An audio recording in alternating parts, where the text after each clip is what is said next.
Pourquoi la CEDEAO continue de maintenir l'embargo contre le Mali depuis la démission du président Ibrahim Boubacar Keïta? Voilà la question à laquelle nous allons répondre dans cette nouvelle séquence vidéo que nous vous invitons de rester jusqu'à la fin. Mesdames et messieurs, bonjour ou bonsoir et bienvenue sur Sociologue Botanike. Dans cette nouvelle vidéo, nous parlons encore de la transition politique au Mali, cette fois-ci en répondant à la question de savoir pourquoi est-ce que la CEDEAO maintient toujours son embargo, ses sanctions contre le Mali malgré la nomination de Badao à la tête de la présidence de la transition et de Mokta Wang comme premier ministre de la transition. Voilà donc la question que nous allons donner, voilà la question à laquelle nous allons répondre dans cette nouvelle vidéo en retournant, n'est-ce pas, les raisons qui poussent la CEDEAO à maintenir ses sanctions contre le Mali. La dernière fois, nous avons parlé de la nomination de Mokta Wang à la place de Premier ministre de la transition, une décision ou alors une nomination qui divise, n'est-ce pas, l'opinion nationale malienne et aussi l'opinion internationale. Et nous avons répondu à cette question en disant que la nomination de Mokta Wang divise dans la mesure où les uns et les autres, certains acteurs sociaux de la politique malienne, pensent que la nomination de Mokta Wang est un moyen, n'est-ce pas, pour continuer les travaux d'Ibrahim Boubacar Keïta et que Mokta Wang serait un pion, n'est-ce pas, de l'Occident, en l'occurrence un pion de la France. Et aussi cette nomination divisait dans la mesure où Mokta Wang est accusé dans une affaire de détournement de fonds publics, détournement d'un montant de plus de 64 milliards de francs CFA. Une vidéo que nous vous invitons de consulter et de lire sur notre chaîne YouTube Sociologue Botanike. Et dans cette nouvelle vidéo, nous allons donc évoquer les raisons qui poussent la CEDEAO à maintenir son embargo contre le Mali.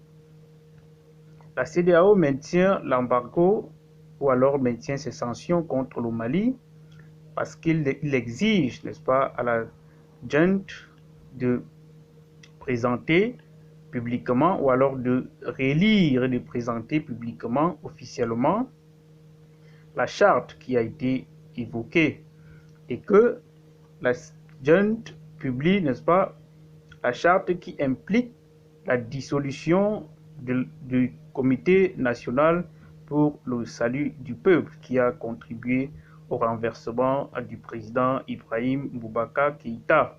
Parce que dans cette charte, l'article 6 de cette charte dit que le Premier ministre, le vice-président, est chargé de la sécurité et de la défense et de la réforme de l'État.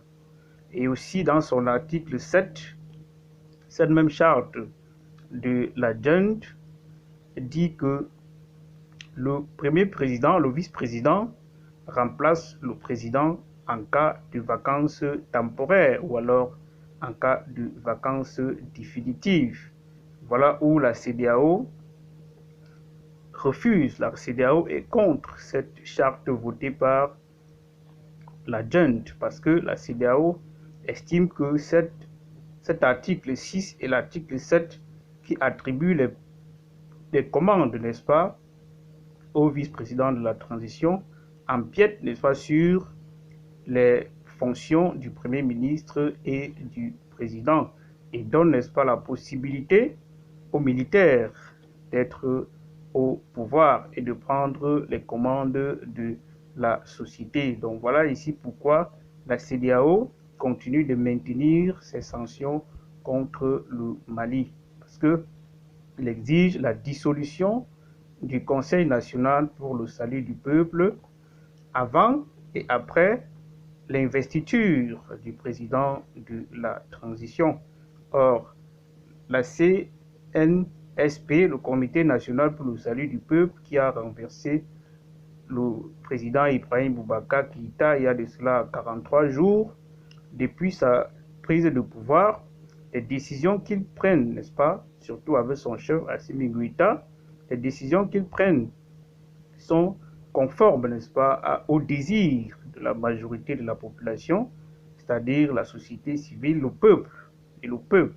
Les décisions du président Assimi Goïta, président de la junte et vice-président de la transition, ces décisions sont, n'est-ce pas, votées pour l'amélioration des conditions de vie de la majorité de la population. Donc, la CEDEAO, en ce moment, dans ces circonstances, doit aussi tenir compte de la majorité de la population.